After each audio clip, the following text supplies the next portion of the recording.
Hey guys, welcome to our brand new pod. It's called Hot12. It's heavily evolved from the brand Urban Move, which we're a part of. I'm part of the creative team. My name is Georgi, which is in Bulgarian. I'm from Bulgaria, but you can call me Georgi or GT.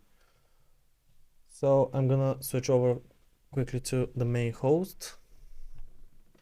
Hello, guys.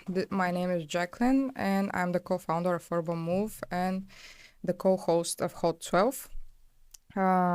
We gathered with GT to present an idea, a story, and to share everything that we have personally, in business, in fashion, and we hope that you'll be like really involved into it. So let's get it started. Okay, so the first thing is I think we gotta backtrack a little bit to how we met, our connection, mainly our story, how we got here. So I am going to start off by saying just that we basically met in university when we were like 19. And it was a funny story because I was pretty late from my microeconomics class, I think. And there was nowhere else to sit. So the only free seats were next to you. So I basically just decided to sit there. And from then on, we clicked on day one. Like it was, we evolved from there pretty much on humor and all And the stuff that, drinking. yeah, and drink and drinking Yeah. and all the stuff that 19-year-old kids do. I actually don't remember our first day, but I think I remember the cafe part that we went after signing in, and I was devastated because I knew that I was alone now, and I needed to find some friends because I'm not from Varna. I'm from a small town in the south of Bulgaria. So what is like the greatest thing that makes like people connect to each other? Well, for me then it was drinking. So I just texted GT, invited him to go to a party, and from there we took it off, like the one of the most profound connections that I have here in Varna, and not only. Yeah, yeah, yeah. It was pretty strange because I was pretty introverted back then, and basically the day you texted me, I was like, wait, no, no, I'm not going anywhere. I don't want to go to any damn discos. But afterwards, I think we went to a few cafes. We got to know each other a little bit, and we basically started to create a friendship, meet our friends because I'm originally from the place where the university is, Varna. So she was an intruder into my town, and Into your life. yeah, into my life, and I had to basically involve her and all my surroundings back then. Yeah, which was nice actually. So I was an extrovert. I think for the past 1 year I was introvert. Well, we will talk about this in the near future, but yeah, I think we did a lot of job to stick to each other and to make this friendship just like evolve in something else. Because as we know nowadays, like the millennials and Gen Z, we do switch fast from videos and content to friends and relationships. So yeah, we need to be aware of it and just to improve how we handle things nowadays. Mm, yeah. So enough of the introduction for now. We're gonna segue a little bit into the main company to give you a better understanding of the how things go around here. So you may be wondering why is this name Urban Move here with the mighty pigeon. So a short story about it. Like 3 years ago, me and my brother Ivailo, we started the brand. He's actually living in America, and yeah, I'm here unfortunately. But we need a Slavic representative in Europe. So the idea came from my past, because I'm still, you're always like a hip hop dancer or music artist, and um, this was the name that we chose to represent our passion. So, s- just to make this quick, this is our brand that we are trying to introduce to the public, to the dancers, to the music artists, because it's really related to hip hop culture. This is streetwear fashion, and that's why we're in these clothes. We are just set this podcast with the boxes and the sneakers, but it's more than a brand for us, and it speaks a lot. And in our next episodes, we'll just share more about what we do and what we fight for as well, and what is our story behind the brand, because as you know, it's really tough now to create something that it's unique, that has a message to the people, that also helps and evolves not only us, but also the people that support us. That's why our slogan is like, be one of the movement. And Hot 12 is actually, I think, the movement that we're going to create, and the people that are going to um, not only just believe in our story, but to be motivated, just to be creative, because there is, as we say, there is bread for everybody in this world, and every person's life path is unique. So every product that you just create, or service and so forth, will be unique by itself. So, yeah, we're here to support everybody that wants to first support us as well, because we're just starting, and to be inspiration to them as well, and just to help if we can. Enough said. Yeah. Uh, so my part in is a little bit different because maybe for Jacqueline it's a little bit closer to the heart. She started it with her brother, and for me, I'm a little bit more on the creative side, while she represents a lot of the culture because, as you know, dance, like you basically know more about it, but dance Mm. is very much integrated into like fashion. So to have a streetwear brand getting represented by dancers, it's one of the dreams here. It's one of the things that we're going after. For me, I have a different background. I'm a lot more into trade, a lot more into brick and mortar shops, which I have been a manager in a couple of places. And I had an idea of how logistics work, how basically a piece of clothing should stay on the shelf. That being said, I transferred a little bit into video making, a little bit into post making, a little bit of everything, to be honest. I'm not even sure how to title myself anymore. It's like Self-made. self-made. Yeah, this is the new movement. I guess self-made is, yes, not millionaire yet, but yeah, self-made, something self-made. And I transitioned a little bit into into the creative part of fashion more so than the selling of it. And right now I'm trying to basically find where I fit, see if I have a future in it, and from then on, it's straight up. Yeah, To the first million. to the first million and second. They say the first million is always the hardest. From there on, it's Yeah, it's like, because you can't replicate it from $1. It yeah, will be million times. yeah, Yeah. yeah. It's And like 1 that million to TikTok 2 video, million. like give double it and give it to the next person. Yeah, Yeah. double it and give it to the next person. And you do great writing. Everything that is shared on Urban Move, in the website specifically, it's written by Georgi. So this is like his hidden talent that he found actually while we were just working around Urban Move. And if you want, you can share more a bit.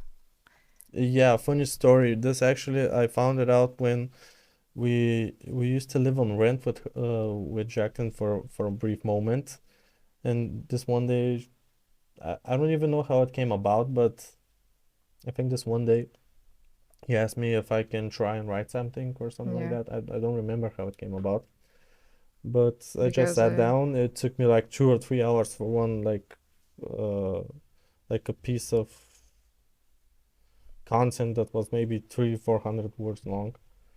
Something that I like after some time I write for about maybe 30 minutes. And I found out that from I can get a product and make it look like a whole story. This was discovered by accident, yeah, actually by me and her. It was just a rainy day. It was a yeah, rainy day, and she just gave me the idea. I started writing, and every description from then on, every blog post is basically written by me. So yeah, that's the other part besides the video content that I try to dabble into. yeah. And thank God that it's you because I really needed help. If it takes you 2 to 3 hours, for me it takes double. And back then we didn't have OpenAI, ChatGPT, Yeah. so I needed one alive. All right. And yeah, thank Yeah. you. Sorry, I'm not AI. I'm GT. Yeah, GT only. But GT. Yeah, a little bit. This podcast is, let's say, the idea that we got from it is constructed by a lot of personal growth, personal problems. Where the reason it's called Hot12, it's also gonna be surrounded by the idea of it having possibly like 12 themes, 12 topics. Each time we're gonna come around and make a video, and from then on we're gonna build and possibly make it into something even more. But for now, the main idea is to have these 12 topics. It's gonna be surrounding fashion. It's gonna be surrounding pretty much everything. It's gonna be surrounding everything. We're gonna even dabble into the Slavic culture, the Europe culture, and even the West, which is the USA. yeah, So uh, pretty much we try to see how it is from both ends, even in the West, even in the East. See what are the differences. See the typical Balkan culture. yeah, And yeah, which is very poetic. And actually, we were thinking about this, and we're talking that we're building the bridge between America and Slavic countries. And many people are asking me why aren't you like selling in Bulgaria? Because I'm here, my brother is there, obviously in Miami, and every time I'm not sure why I'm not doing this, to be honest. But from logistics part, yeah, America and Europe, this is like the first problem.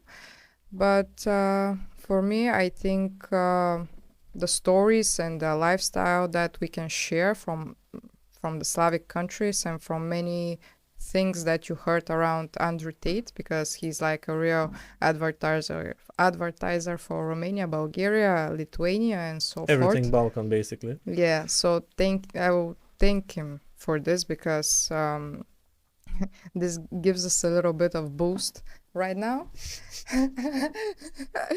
Yeah. Yeah.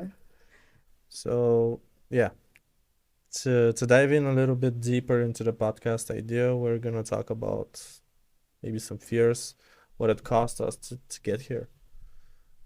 I know that in Bulgaria it's a lot easier on the financial side than America, but there's still a lot of ups and downs that go with it. Like for instance, I think the main one is you can clearly see we don't have the cleanest dialect, Yeah. and we're not American.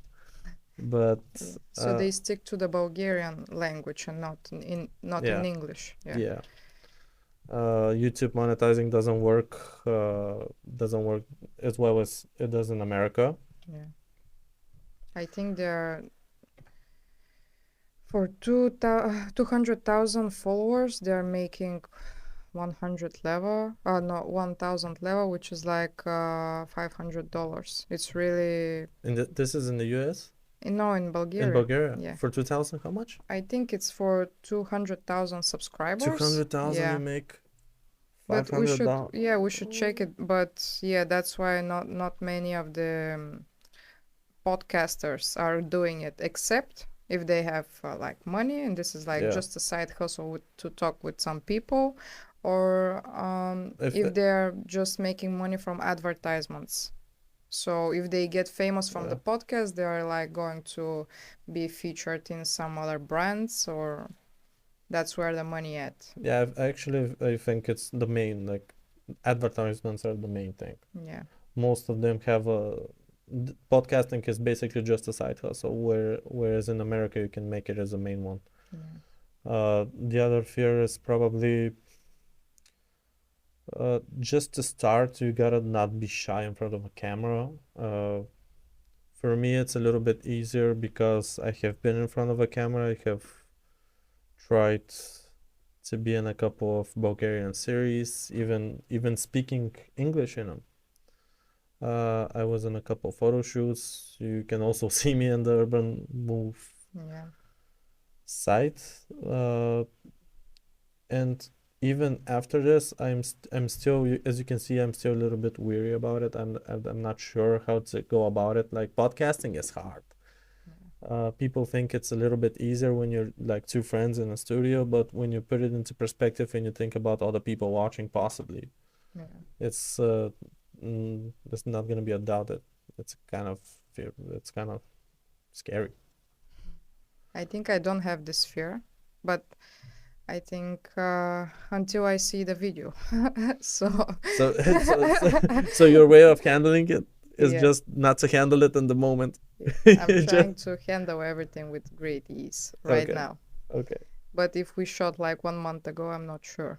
I'll be in a panic mode. So 2023 is a different year for me. You managed to get over that fear in a month. Yeah, because it was inside of me for 1 year. Ah, Yeah. yeah, that makes sense. That makes sense. And I think a lot of Bulgarians actually, because we usually go to language schools with English, like the first is the main one, and then German. So I think 90% probably of the new generation knows English, but they can't speak or they're just afraid of it, and they shouldn't be. Hopefully, one day will be an example for this. Because not everything, how to say, not everything is monetization. Of course, in Bulgaria, it's in the financial part because in a crisis from 30 years, to be honest, maybe this is one of the reasons that they are not starting it in English, but we'll see. I really want to see more people, to Bulgarians especially, to shoot in English, to create more businesses that are not only based in Bulgaria but also like to be worldwide, because now, Mm-hmm. as we know, e-commerce, entrepreneurs, everything like this that needs one laptop, camera, and few lights, and you're set for success, I guess.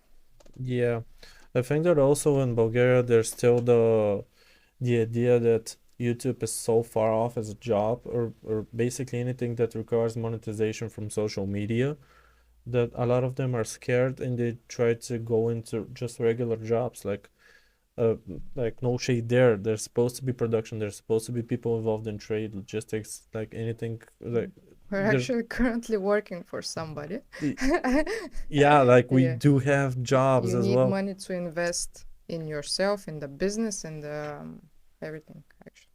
Even in the studio here. It's paid from the job. Yeah, so for instance, you cannot make it based only on YouTube and monetization in Bulgaria just because you have to be real big at it just to make a couple thousand Yeah. out of it. And most of it is made out of advertisements. Yeah. Uh, Overall, I think the the the fears are something you can get around. But also, just to get back into the language, I think the language is a lot of people know it, but a lot of people know it at a very low level. Uh, I've had some instances here, I think, with some friends of mine recently, or even in the Yeah. past couple years, where I found out that even if they know it, it's not on a good enough level. And the other thing is that in Bulgaria, for you to even get further in your normal job, like a 9 to 5, you still gotta. It's still structured around you knowing a lot of the language. Like me and her job is solely structured on us knowing English at a good level. Yeah. That's getting more and more common in Bulgarian jobs. Like people who offer jobs, people who create firms are solely based on what's going on west of us, like even in Europe. It's not just Bulgarian anymore. You go into LinkedIn, even in the Bulgarian the Bulgarian domain, Yeah. it's still most of it is English. Yeah. So there's no getting around that. You gotta know it. Yeah. It's like now it's like a basic skill that you need to know. Yeah, you just gotta know it pretty much perfectly, and I think a lot of it is we get to learn it at a very young age. Like for me at least, it was maybe I was in first grade, first to 12th grade. We had intensive language learning revolving pretty much around English. We had a bit of Russian, but that's not getting around it. We're an ex-communist country. You're gonna have Russian at some point. So yeah, Well, I think we should talk about self-development. A lot of it inner. Maybe this is something that is basically the thing that it's another fear of ours, whether we should make it in podcasting or something different than a 9 to 5 job. I mm-hmm. think self-development is something to get weary about, to be scared a little bit, because when you get into something that's not a regular job, it's not a 9 to 5. If you're not confident enough that you can make it in there, you still count it as a fear. Like you're gonna try at it, but why try at it if you're Yeah. not gonna make it? And when you know that in Bulgaria the monetization is so low, a lot of people don't get. This is not actually a fear, more so than rational thinking Yeah. at But some point. but I thought about an idea how to Hmm. how to monetize in US while being in Bulgaria. Mm, So if you create a YouTube channel and you pay for it actually to hire somebody from Fiverr and to pay him regularly to upload your videos from the YouTube channel that he created mm-hmm. with US like he's based in the United States. So this will be another like turnaround where you can just keep Bulgaria and speak in English and just share your thoughts there. Again, this could be accomplished for TikTok because we tried everything just to be present in the US audience, but my brother is now uploading everything. We're not uploading because you need to. He actually TikTok tracks your GPS, so it's not. We can't go around even with VPN. So Yeah. this is just another idea because in Fiverr you can find anybody there to help you with this, to pay him, and everything to be like with a contract, so you're safe that your payment that you have from the YouTube account and Yeah, so but forth. I'm interested. Is Fiverr like legit in that way? Like, are people gonna try and steal your content? Like, if you send them the content to upload it from a US domain, like, I don't know, or different people, different different people, yeah. ideas. Just an opposing thought. I just Yeah, thought of it but real I fast. trust them there because we had a lot of I think logos and other things that we paid to some random guys and they just did the job very well and Mm-hmm. on time Mm. because you can report them and you can take your money back and this is not good for their account and this is where they're Yeah. making their living from. because they have a great, like a big team, especially those in Fiverr that have like maybe 100 orders per day. It can be one person that writes content all day and articles, like 100 articles. Yeah. And also Upwork. But there it's a bit more business oriented, and you can also find people there. I guess at a higher price. Yeah, a bit, I A bit think, higher, yeah. but Great, still. great.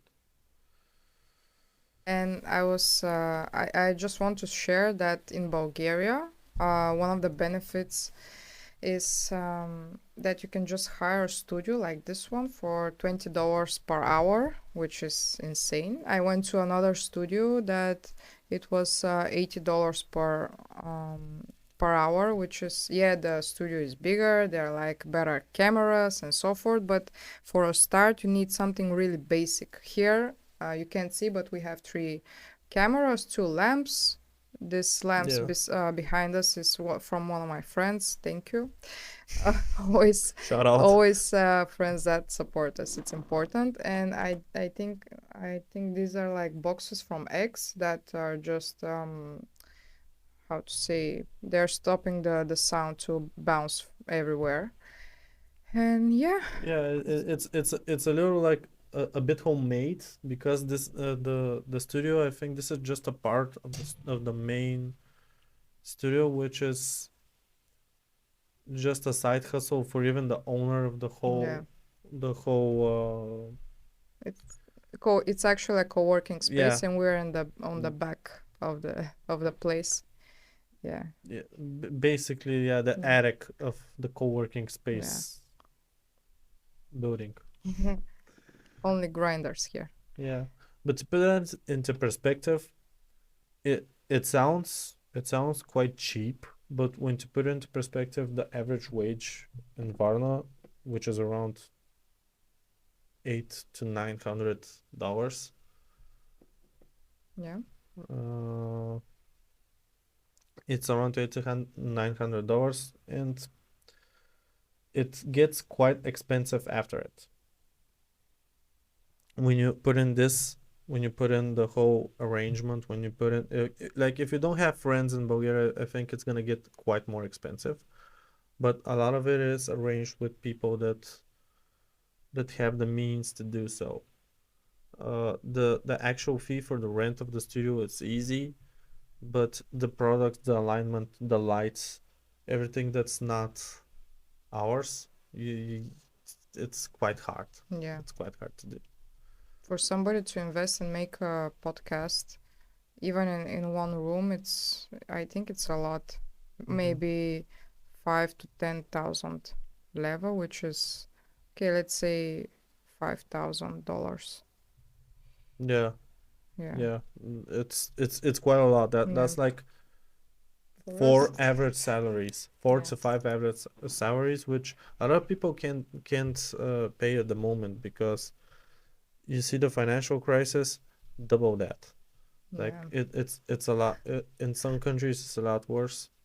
You know, COVID hit a lot harder than I expected it to hit, and I think that took a toll on a lot of jobs, a lot of people that have their own company.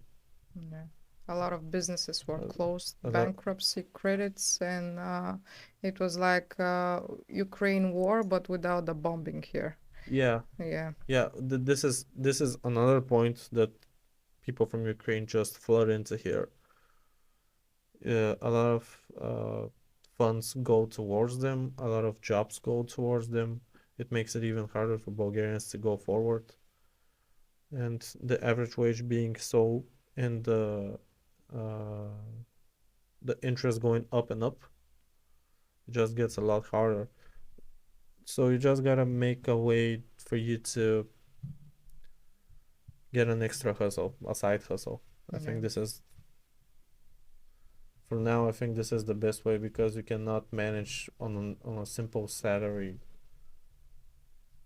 just by it to go by the month, especially if you want to create something. yeah. Because the only equal thing that we have with everybody in this world, it's time. Mm. So, yeah, I think we should like Damn, that sounded so profound. yeah, right. I was like, damn, this Jesus. is good. This is, I think, I'm this, getting into its first episode, but you'll see I'm like the Aristotle. I think the my artist. entire day, 24/7, and my psychiatrist says like just analyze a bit less, but I can't. It's part of me. Yeah, I think overthinking is a part of everyone. Yeah, You just got it a little bit worse, yeah. I That guess. actually the main problem of everybody right now. Oh yeah, Yeah, anxiety, overthinking. I think this has been a fear of many people in the past maybe 10 years. Even not even just Generation Z, I think like I G- think for us it's yeah, even worse. yeah, Gen Z get to have it in high school. Yeah, We get to have it while we're 26, 27, 28, yeah, which we are 28 by the way. yeah. We forgot to tell that in the beginning. We're about to be 28 like soon. Mm. We're 27 still. But we get to experience this anxiety, we get to experience the whole um crisis like COVID, like Ukraine war, everything that if affects jobs, we get to experience it at 27, while Gen Z get to experience it at a loss. 21. 21. Can you do something for me? Yeah. Uh, we get to experience it a lot more. Like Gen Z are still like, I think that Gen Z are there from like 97, and Yeah. so Not they so they, they far. do have jobs. Okay, Yeah. some of them have jobs, but a lot of them still Let's. live with their parents, so they don't have the actual crushing idea of like to evolve. Yeah. Well, we get to have that a lot more as our parents grow older, as we get to uh, We're very close to our parents. For example, if we take into account the Americans because I don't know, they just turn 18 and they go to on their path actually, either in university or something like that. But here you need to have your parents need to have money to get you to point B, or you just need to get a job and go to another city. I think it's a bit more difficult for them, for us actually, uh, not for Americans. another point is that we are a lot closer because harder times in the past created this option for us to rely more on our Yeah, parents, whilst in the past 50 years, USA was going strong. We yeah, just got out of communism like 30 years ago. Our yeah, parents are used to hanging on to each other, like as to friends, to family, just so they can get by. There were a lot of regimes that really killed a lot of options. You cannot leave the country. Even if you work, you get measly paid. You do not get paid at all, basically. So for you to survive, you gotta yeah, surround yourself with family. yeah. And Which is not a bad thing. is Except if you're 14, you're still with your mother. But yeah, which is also gonna get pretty common, I guess. yeah, Um, I think that that's not the main issue, but maybe in America it's a lot more getting used to the fact that when you turn 18, you get to go to university in a state that maybe even is a 3 hour time difference. Like yeah, it's it's apart. It's a big country. yeah, Whereas here you can go to anywhere in the country within 6 hours. So yeah, yeah, even you can get from one side of the country to the other one in 45 minutes involving a plane. yeah. It's not that big, and this tight knit it creates a tight knit relationship with your parents. Also, it's pretty weird that Americans do appointments with their parents so they can meet. Really? Yeah, I think that this is something strange. Like Well, I've heard they, about it when I was in the States, there was a few people that I met there that were pretty strange. Like I gotta call my parents and make an appointment. What appointment, dude? It's not a dentist. What are you talking yeah. about? We just rush into our house. Yeah, Like, yeah, yeah, we just rush into our house. This is the exact analogy. Yeah. But there was one statistic that in 2022, because of all of the crisis, it's not one, but 30% of the young population, I think between 25 and 35 in America, they got back to their parents because they can't pay rent and everything else. So maybe times will change there as well, just to be more family oriented. Because for America, like the first thing that you think about it, it's actually success, hustle, and build a business from nothing. And I think for many people there, the monetary part is essential. Like if they don't have a lot of money and they don't have a popular business brand or etc., they are not thinking about them as being successful. But success actually has a lot of different angles, to be honest. So And I think a lot of them just try to make it within the social media space, at yeah, least the new generation. and they are actually pretty good. I'm overthinking a video 30 days and they're just like posting and posting and posting and it gets millions and millions and I'm still overthinking about my first video. I think that yeah, true, true, but I think that also gets to be because they're a lot into that culture. We're not there. Yeah, We get to see it. We get to experience it. Like I have been to the States, but we get to experience it from afar. From what we see, we're a lot integrated into the culture just because we that's all we watch. Like yeah, even if we're in Bulgaria, I don't watch much Bulgarian yeah. content. To be honest, I'm really into Patrick Bet David. If you hear about me, Shout out. we'll meet one day. I'm coming to Fort Lauderdale. Okay, okay. So that's it, guys. I think we should wrap it up because our time is almost up. Yeah, we have to pay the rent. Yes, the extremely big sum of money that we have to leave on the table right now. Yeah. So yeah, catch you later. See ya. Bye bye.